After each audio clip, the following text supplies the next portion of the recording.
Muy buenas, queridos oyentes del canal Literario RG. Nos reencontramos para seguir leyendo al profesor Alfredo Llanos y su libro La filosofía de Heráclito. A por ello.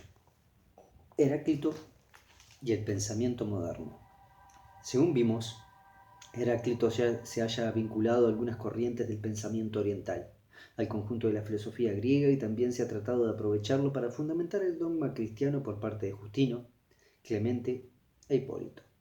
Quizás sea más grande la influencia que el gran filósofo griego ha ejercido sobre la filosofía moderna, la que puede advertirse a partir del Renacimiento. En el siglo XV, Nicolás de Cusa formuló el principio de la coincidencia de los opuestos, que de alguna manera recuerda el ejemplo del arco y la cuerda representado por Heráclito. Hay diferencias profundas, sin embargo, entre ambas concepciones, pues mientras Nicolás de Cusa hace coincidir los opuestos en Dios, lo que apunta a una conciliación, en el pensador griego se trata de opuestos que se mantienen siempre en tensión, en lucha permanente. Esa lucha es la razón de ser del universo. Otro filósofo renacentista, Giordano Bruno, quemado vivo por sus ideas, también se halla cerca de Heráclito.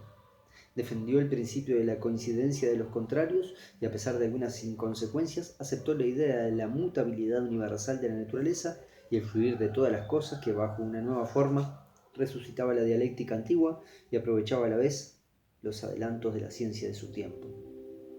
El pensador italiano prefería a Heráclito a Demócrito, pues consideraba que la teoría de los átomos y el vacío solo podían adquirir su necesario nivel dramático al amparo de la filosofía del Efesio. Jacob Bohm, mítico alemán del siglo XVII, se distingue a sí mismo por su manera dialéctica de pensar, y se ha pretendido vincularlo a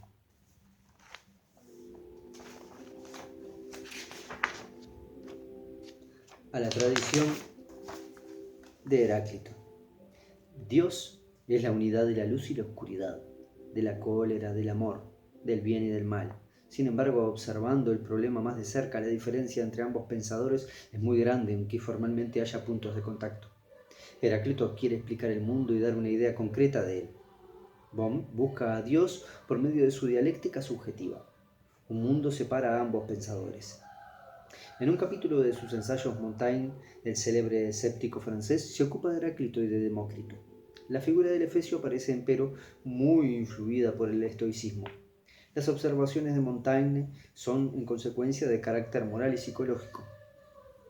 Puede decirse que el verdadero descubridor del pensamiento presocrático y de Heráclito en particular ha sido Hegel, según puede comprobarse en sus lecciones sobre la historia de la filosofía, editada póstumamente por sus discípulos. El progreso necesario, dice el filósofo alemán, realizado por Heráclito, consiste en haber pasado del ser como primer pensamiento inmediato a la determinación del devenir como el segundo. Es lo primero concreto, lo absoluto, como la unidad de lo contrapuesto que en él se plasma. Por consiguiente, Heráclito es el primer pensador en quien nos encontramos con la idea filosófica en su forma especulativa, pues el razonamiento de Parménides y de Zenón es todavía entendimiento abstracto. Por eso Heráclito es considerado en todas partes, incluso dennotado, como filósofo de pensamiento muy agudo. Divisamos por fin tierra. No hay en Heráclito una sola proposición que nosotros no hayamos procurado recoger en nuestra lógica. Por lo que se refiere al principio general, prosigue Hegel, en este intrépido espíritu fue, según Aristóteles, Metafísica 4, 3 y 7, el primero que pronunció estas profundas palabras. Error. No se encuentra el origen de la referencia. No ser es uno y lo mismo. Todo es y no es. La verdad no es sino la unidad de lo contrapuesto y, concretamente, de la pura contraposición de ser y de no ser. Entre los eliatas, por el contrario, nos encontrábamos con la concepción abstracta de que solo el ser es la verdad. La frase de Heráclito la interpretamos nosotros así: lo absoluto es la unidad del ser y del no ser. Cuando escuchamos aquella proposición heraclitia, el ser es y no es, parece estas palabras no encierrasen un gran sentido, sino solo un contrasentido, una ausencia total de pensamiento. Pero ha llegado hasta nosotros además otra expresión que precisa más el significado de este principio. Heráclito dice, en efecto, todo fluye, nada permanece ni persiste nunca lo mismo. Y Platón expresa, por su parte, refiriéndose a Heráclito, este pensador compara las cosas a la corriente de un río, en la cual no es posible entrar dos veces. Cada vez que entramos en ella, son otras las aguas. Gran pensamiento este de pasar del ser al devenir, subraya Hegel, aun cuando por ser la primera unidad de determinaciones opuestas, sea todavía un pensamiento abstracto. Aquí estas determinaciones aparecen como algo inquieto y llevan consigo, por tanto, el principio de la vida, con la cual queda separada la falta de movimiento que Aristóteles ponía de relieve en las filosofías anteriores. El movimiento mismo se eleva a principio. Por tanto, esta filosofía no se proyecta sobre el pasado. Su principio es esencial y por eso figura en nuestra lógica al comienzo, inmediatamente después del ser y la nada. Es una gran conciencia la que se adquiere al comprender que el ser y el no ser son simplemente abstracciones carentes de verdad y que lo primordial verdadero está solamente en el devenir. El entendimiento aísla de igual modo al ser y al no ser como verdaderos y válidos. La razón, por el contrario, conoce lo uno en lo otro, ve lo otro contenido en el uno. Si no tomamos la representación de ente lleno, vemos que el ser puro es el pensamiento simple, en el que se niega todo lo determinado, lo absolutamente negativo. La nada, en cambio, es lo mismo, precisamente este algo igual a sí mismo. Estamos ante el tránsito absoluto en lo opuesto, al que se no llegó, puesto que lo detuvo la tesis de que la nada no genera nada. En cambio, Heráclito, el momento de la negatividad es inmanente y en torno a ello gira el concepto de toda filosofía. La Salle, por su parte, siguiendo la huella de Hegel, dedicó un amplio trabajo al pensador griego. Heráclito es considerado en esta obra de la tradición, en esta obra denominada la filosofía de Heráclito, el oscuro de Efeso, como el movimiento de transición entre la filosofía jónica de la naturaleza y la teoría anaxagórica del nous. Lo esencial en Heráclito, insiste La Salle, es que en su filosofía por primera vez es captado el principio formal de idea especulativa en general. Y esto constituye la unidad de los opuestos en tanto que proceso. Este proceso, el devenir, el movimiento, la negatividad, no es captado con ayuda de la representación en tanto que cambio, sino como concepto. El fuego, el tiempo, el río, la guerra, manifiestan esta unidad del ser y del no ser y constituyen imágenes del pensamiento que expresan una pluralidad unitaria, una totalidad. El carácter de esta filosofía es objetiva y por primera vez adquiere la categoría de sistema. La dialéctica objetiva aparece en consecuencia con Heráclito porque en él es el objeto mismo el que constituye ese proceso en que los contrarios se enfrentan y luchan, y por medio de esta pugna se armonizan, sin perder jamás la tensión interna que los mantiene unidos. Respecto a este libro, Marx escribió a Engels en febrero de 1858 que La Salle parece haber intentado aclararse para sí mismo la lógica hegeliana aplicándosela a Heráclito, y en esta tarea no se cansa de repetir siempre el mismo proceso. Sin embargo, él no agrega nada esencialmente nuevo en cuanto a lo que Hegel decía en su Historia de la Filosofía. Marx no se ha ocupado explícitamente de la filosofía de Heráclito, empero en El Capital, cuando estudia el movimiento de la moneda o la circulación de las mercancías, se refiere en particular al fragmento 90 por su semejanza con el proceso que analiza en el libro primero, donde se explica la transformación de la mercancía en dinero y de esta en mercancía. En efecto, dice Heráclito, todo es cambio. Las cosas se tornan fuego, el fuego cosas, así como las mercancías se convierten en oro y el oro en mercancías. En cuanto a Lenin, debemos consignar que considera a Heráclito como lejano antecesor de su doctrina. Sostiene que el fragmento 30, este cosmos, el mismo para todos, no ha sido creado ni por los dioses ni por los hombres, sino que siempre fue, es y será fuego viviente, que se enciende y se apaga según medida y extingue según medida. Es una excelente exposición de los principios del materialismo dialéctico. La URSS se derrumbó en 1989, no hay signos claros de que esta preocupación se arraigara en las generaciones posteriores. Kierkegaard, a quien se acepta como el antecedente de la filosofía de la existencia, se ha autodesignado discípulo de Heráclito. El pensador danés, más inclinado a la teología que la filosofía, coloca la inquietud existencial en el corazón del movimiento dialéctico del pensar. De esta manera la dialéctica se carga de conflictos y de angustias y la temporalidad toma la forma de la repetición existencial. Kierkegaard es, no obstante, un espíritu cristiano que bucea en los secretos de la subjetividad, motivo por el cual se halla muy lejos de la dialéctica cósmica de Heráclito. Dignas de mención son las hermosas páginas que Nietzsche ha dedicado a los presocráticos y a Heráclito en particular. Su ensayo La filosofía en la época trágica de los griegos, incluido en el volumen titulado El origen de la tragedia, nos referimos a la edición castellana, contiene una brillante semblanza del pensador griego. Heráclito, según Nietzsche, no hace más que describir el mundo existente y contempla este mundo con la fruición del artista, que ve cómo se ve formado su obra. Heráclito solo es sombrío, melancólico, lacrimoso, bilioso, pesimista y en general odioso, para aquellos que tienen motivos para no estar contentos con su descripción del hombre. Pero estas personas, Heráclito las miraría con indiferencia, justamente con sus simpatías y apatías, su amor y su odio, y les pegaría con la enseñanza de que los perros ladran al que no conocen, o al asno le gusta la paja más que el oro. De tales descontentos proceden también las numerosas quejas contra la oscuridad del estilo de Heráclito. Pero positivamente nadie ha escrito con más claridad y mayor luminosidad que él. En efecto, es muy conciso y por esto es oscuro para el que lo lee deprisa.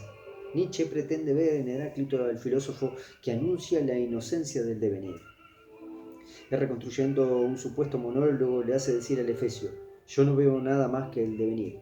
No os dejéis engañar. Es vuestra corta vista, y no es la esencia de las cosas, la causa de que creáis advertir tierra firme en el mar del devenir y de lo perecedero. Vosotros dais nombres a las cosas, como si ellas tuvieran una duración fija, pero el río mismo en el que descendéis por segunda vez no es ya el mismo de antes.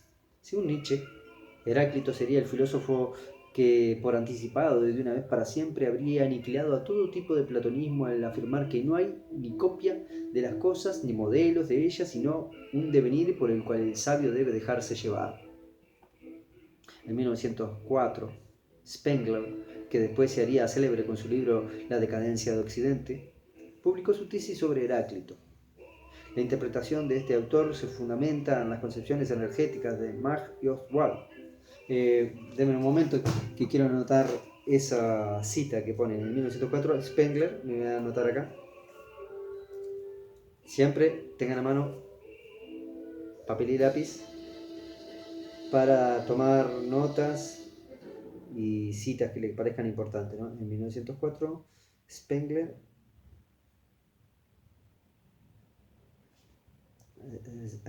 después se haría célebre con su libro La decadencia de Occidente.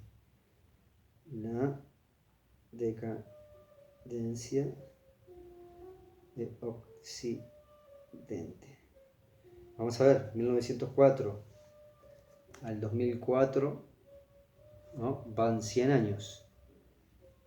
2024, el año pasado, serían 120 años, ¿no? A ver qué nos dice. Es lindo leer cosas así tan viejas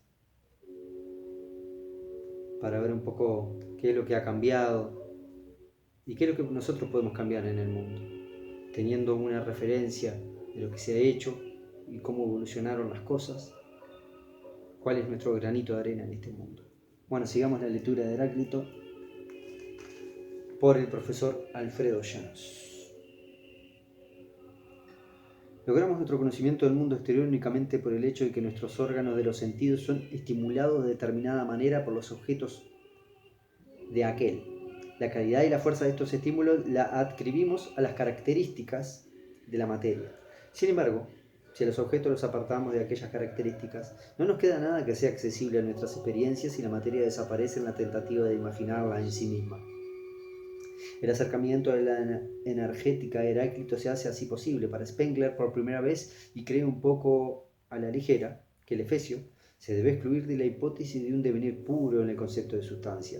El ojo, de acuerdo con Spengler, no puede ver el devenir y el fluir. Estos aparecen en los diferentes aspectos y formas. Tienen una realidad subjetiva. Se hablaba antes de luz, calor, electricidad como fuerzas de la naturaleza.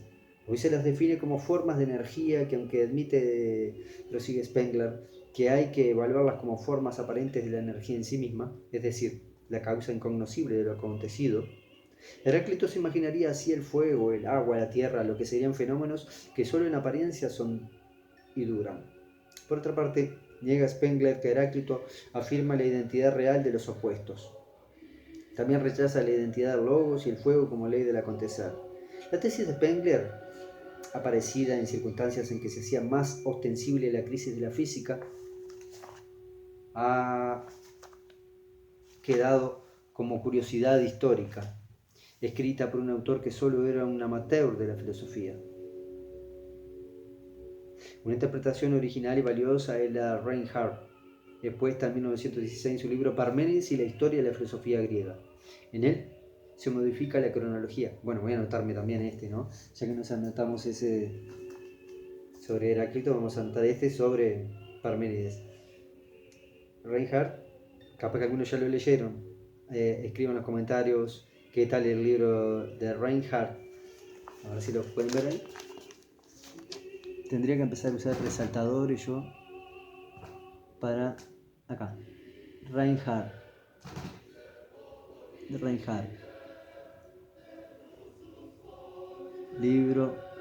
Su libro Parménides y la historia de la filosofía griega. Bien. Voy a sacar la nota.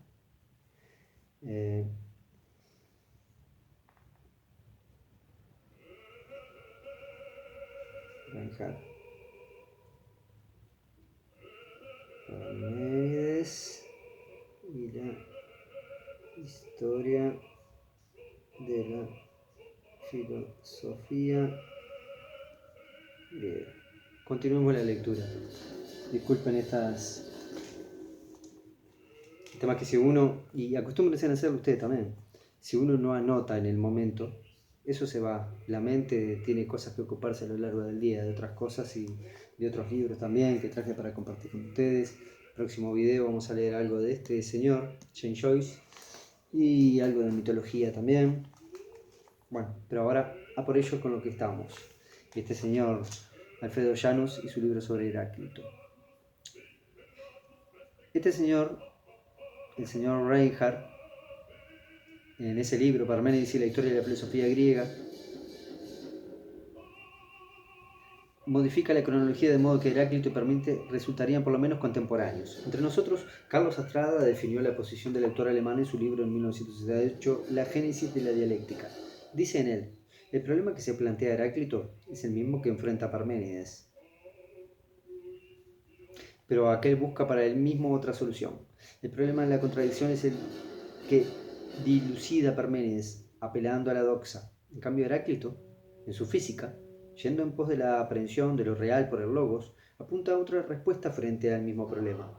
El meollo de la doctrina de Heraclitia, subraya Astrada, es que la oposición, el contraste, es la esencia de todas las cosas. Son cosas que nos tienen que quedar bien claras estas, ¿no? Los eleatas reconocen que todo en el mundo es oposición, pero que los opuestos se excluyen recíprocamente uno a otro. Heráclito llega a afirmar también que todo en el mundo es oposición, contraste, pero que los opuestos, en lugar de excluirse entre sí, se condicionan uno a otro. Merecen citarse también los juicios de Heidegger. Ha formulado sobre Heráclito. Para este filósofo, Heráclito ha sido muy mal interpretado dentro del discurso de la historia del pensamiento occidental. Hegel y Hölderlin padecieron, según afirma, el hechizo del filósofo griego, mas con la diferencia de aquel Hegel miró hacia atrás y cerró un ciclo, mientras que el poeta, al mirar hacia adelante, lo abrió. Nietzsche, por su parte, ha sido una víctima de la oposición, frecuente pero falsa, de Parménides y Heráclito. Pero la modificación del significado de Heráclito, dice Heidegger, aconteció con el cristianismo. La doctrina heraclitia del Logos rigió como antecedente del Logos tratado por el Nuevo Testamento. En el prólogo del Evangelio de San Juan, el Logos es Cristo, puesto que ya Heráclito habla del Logos. Los griegos habrían estado junto a las puertas de la verdad absoluta, la revelada por el cristianismo. Después de una aguda discusión filológica, Heidegger señala que en el Nuevo Testamento Logos no significa, como en Heráclito, el ser del ente, la totalidad reunida de lo que tiende a oponerse, sino que apunta a un ente en particular, el Hijo de Dios, que a su vez desempeña el papel de mediador entre Dios y el hombre. El filólogo alemán Werner Jaeger, primero en Paideia, lean ese libro que es genial, aparecido en 1933, y luego en la teología de los primeros filósofos griegos de 1947, ha dado también su versión de Heráclito. Frente a los filósofos primitivos, leemos en Paideia, aparece la doctrina de Heráclito como la primera antropología filosófica. Su filosofía del hombre es, por decirlo así, el más interior de los círculos concéntricos, mediante los cuales es posible representar su filosofía. Rodean el círculo antropológico, el cosmológico y el teológico. Sin embargo, no es posible separar esos círculos. De modo alguno es posible concebir el antropológico independientemente del cosmológico y del teológico. Se observa que en cierta manera esta posición depende de la supuesta división del libro de Heráclito en tres partes: universo, política y teología. Referencia ambigua de Diógenes Laercio que la crítica no ha podido comprobar. En la segunda obra, empero, Jaeger avanzó un poco más en su exégesis y convierte a Heráclito en un pensador religioso. Lo que es nuevo en él, asegura, es la manera mística de abordar el concepto de unidad, manera que nos hace comprender cómo la visión naturalista del mundo impulsó a las potencias religiosas del hombre a dar una respuesta cada vez más vigorosa y las incitó a arrancar de aquella, con ayuda de sus propios métodos, una nueva interpretación de la existencia. En este enfoque ha pasado por original, aunque en el fondo es sofístico, pues es evidente que Jaeger juicia a Heráclito con el concepto de europeo culto del siglo XX y transfiere al pensador efesio ideas religiosas que eran ajenas a su medio. La influencia de Heráclito ha superado ciertamente el dominio de la filosofía. Poetas, pintores, hasta cineastas han experimentado su subyugante atractivo. André Breton, por ejemplo, proclama que Heráclito, el primer surrealista, debido a su dialéctica y también a lo que considera precursor del humor negro. Otros poetas contemporáneos se han acercado a Heráclito, entre ellos Eliot y René Clair. Este último expresa que Heráclito pone el acento sobre la exultante alianza de los contrarios. Ve en primer lugar en ellos la condición perfecta y el motor indispensable para producir la armonía. La pintura ese mismo ha salido al encuentro de Heráclito, atraída por el carácter plástico dentro del cual se manifiesta su pensamiento. André Masson ha pintado el río y retratos imaginarios del Efesio. Albert Falcón, por su parte, ha grabado sobre madera temas heraclitios. Un cineasta holandés, Bert-Jan Atra, realizó en 1952 un cortometraje titulado Tapantarrey, todo fluye, en el que por medio de formas naturales y círculos que se reflejan en el agua se intenta dar una idea visual del movimiento y el fluir constante que distingue el filosofar heraclitio. Por supuesto, no le han faltado detractores a nuestro pensador. Desacreditar, tergiversar o adaptar a Heráclito es una tarea que los filósofos y los taque han realizado desde antiguo. Tampoco los hombres de ciencia actuales ocultan en ocasiones su desdén contra el método del Efesio, como una manera de defender cierto aspecto del espíritu de Occidente que empezaría con el creador de la academia. Así, un biólogo contemporáneo, Jacques Monod, Le Hasard et la Nécessité, París 1970, sostiene que, contra Heráclito, que había una ambición platónica en la investigación sistemática de los invariantes atómicos, quizá en una alusión a las ideas, a la que se consagraron los grandes naturalistas del siglo XIX después de Cuvier y Goethe. Monod pretende desestimar la dialéctica jónica en favor de la metafísica del Timeo. Lean a Monod, que tiene desperdicio. Y para ello se refiere al pasado del pensamiento helénico con inocente y estudiada frivolidad. Extraña la ubicación del gran poeta alemán entre los científicos, pues si bien fue un incansable estudioso de todas las disciplinas humanas, solo pasa como amateur en antropología, aunque sí contribuyó a la formación de la imagen dinámica del mundo, que se acerca bastante a la de Heráclito. Cuvier, por su parte, según juicios autorizados, resultó revolucionario de palabra y reaccionario de hecho. Todo esto no puede ignorarlo el autor que nos ocupa. Sin embargo, hay que reconocer que sus juicios sobre el materialismo histórico suenan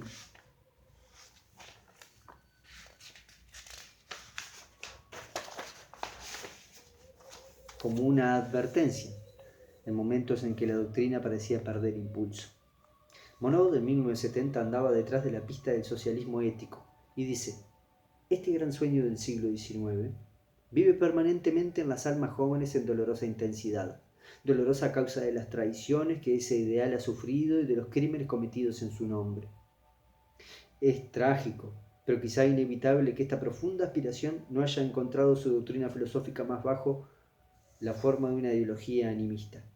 Existe un fondo de verdad en estas reflexiones. El socialismo oficial hoy ha desaparecido en la parte europea por lo menos, aunque esto no impide que el mundo aparezca sumido en la miseria y el horror en nombre de doctrinas que proclaman la libertad y los derechos humanos.